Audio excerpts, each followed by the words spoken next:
दिल्ली से बड़ी खबर है। सीआरपीएफ जवान मोती राम जाट जासूसी के आरोप में गिरफ्तार हो गया है। केंद्रीय जांच एजेंसी एनआईए ने दिल्ली से गिरफ्तारी की है।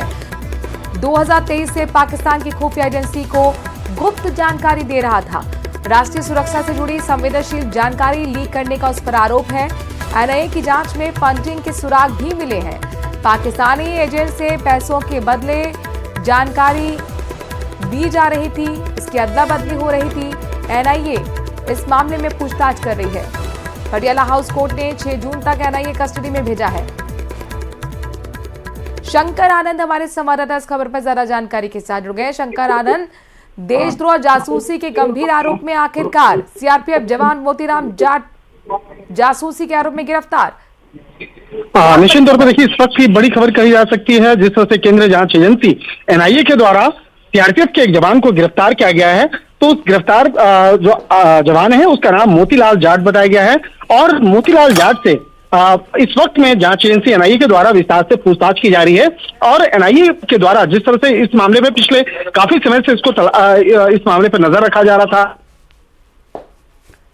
जी शंकर, सबूत मिले हैं, उसके बाद मोतीलाल जाट को जासूसी के आरोप में गिरफ्तार कर लिया गया है। और जिस तरह से पाकिस्तानी एजेंट से पैसे के बदले में जानकारी आदान प्रदान करने का जो आरोप है, ये आरोप बेहद गंभीर है। और समझा जा सकता है कि खास तौर पर जिस तरह से पाकिस्तान का जो बॉर्डर एरिया है, जो राजस्थान से सटता है, वहां पर इसकी तैनाती है और या वहां से जुड़ा हुआ किस तरह से इंफॉर्मेशन वो लीक कर रहा था, इस मामले में जांच एजेंसी एनआईए द्वारा विस्तार से खंगाला जाएगा। और इसकी गिरफ्तारी के बाद दिल्ली स्थित पटियाला हाउस कोर्ट में उसे पेश किया गया और 6 जून तक एनआईए की कस्टडी में भेजा गया है।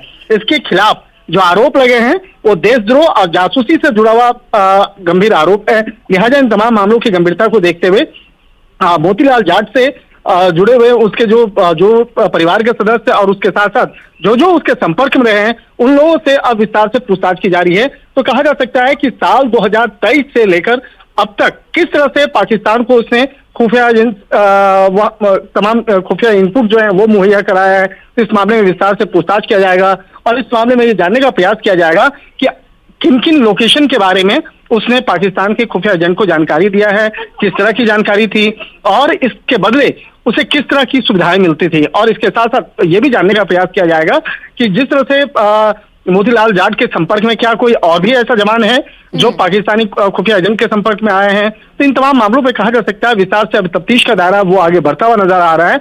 और 6 जून तक इसे कस्टडी में भेजा गया है, यानी कि 6 जून तक इससे विस्तार से पूछताछ की जाएगी और ये जानने का प्रयास किया जाएगा कि किस तरह से कि देश की जो महत्वपूर्ण जो पोस्ट हैं उससे जुड़े हुए और खास तौर पर सीआरपीएफ से जुड़े हुए जो तमाम महत्वपूर्ण जानकारियां हैं वो पाकिस्तानी खुफिया एजेंट्स को इसके द्वारा मुहैया कराया गया है। इस मामले में जानकारी ली जाएगी। और खास तौर पर हमने ये देखा कि तमाम इन्फ्लुएंसर्स हैं वो आईएसआई के एजेंट बनकर काम कर रहे थे, जासूस बनकर काम कर रहे थे। लेकिन ये तो सीआरपीएफ का जवान है। बहुत महत्वपूर्ण होगा देखना 6 जून तक किस तरीके की राज उगलता है एनआईए की कस्टडी में। लेकिन आखिरकार कैसे सुरक्षा एजेंसी और खुफिया एजेंसी को शक हुआ, कैसे सीआरपीएफ जवान तक पहुंची खुफिया एजेंसियां? शंकर, देखिए, एनआईए की अगर बात करें तो एनआईए के संपर्क में कई खुफिया विभाग के अधिकारी भी जुड़े रहते हैं और खुफिया विभाग के द्वारा उन तमाम इनपुट्स को जांच एजेंसी के साथ साझा किया जाता है। तो जब कुछ महत्वपूर्ण इनपुट जो हैं जब एनआईए को साझा किया गया तो एनआईए के अधिकारियों के द्वारा उसे खंगाला गया और खंगालने के बाद जब पाया गया कि इसके जो संबंध है और इसके जो संपर्क हैं सीमा पार से, यानी पाकिस्तान से जुड़ता हुआ नजर आ रहा है, तो उसके बाद इन तमाम मामलों पर आगे इनपुट्स को खंगाला गया और इनपुट को खंगालने के बाद आखिरकार मोतीराम जाट को गिरफ्तार किया गया। और मोतीराम जाट के बहुत सारे ऐसे जो उनके परिवार के जो सदस्य हैं जो राजस्थान में रहते हैं, जैसा कि हमारा सूत्र बता रहे हैं कि उनसे भी इस मामले में पूछताछ की जाएगी कि किस तरह से मोतीराम जाट का जो व्यवहार रहा है, किस तरह से घर में पैसे का लेन देन या पैसे से जुड़ा हुआ उनका काम था। तो इन तमाम मामलों में विस्तार से जानकारी ली जाएगी। और कहा जा सकता है परिवार के बैंक अकाउंट्स भी अब खंगाले जाएंगे, उनसे भी पूछताछ हो सकती है और बहुत महत्वपूर्ण है भी ये। शुक्रिया शंकर आनंद तमाम जानकारी हम तक पहुंचाने के लिए। तो राजस्थान में उसका परिवार है, अब पूछताछ की आज उन तक भी पहुंचेगी कि आखिरकार कैसे सीआरपीएफ पैसा दे रहा था, क्योंकि खबर यही कि पैसे का लेन देन यहाँ पर पाकिस्तान खुफिया एजेंसी से हो रहा था। इंफॉर्मेशन के बदले पैसा देती थी खुफिया एजेंसी पाकिस्तान की। 2023 से सिलसिला चल रहा था और अब जाके एनआईए की रडार पर सीआरपीएफ का जवान आ गया है।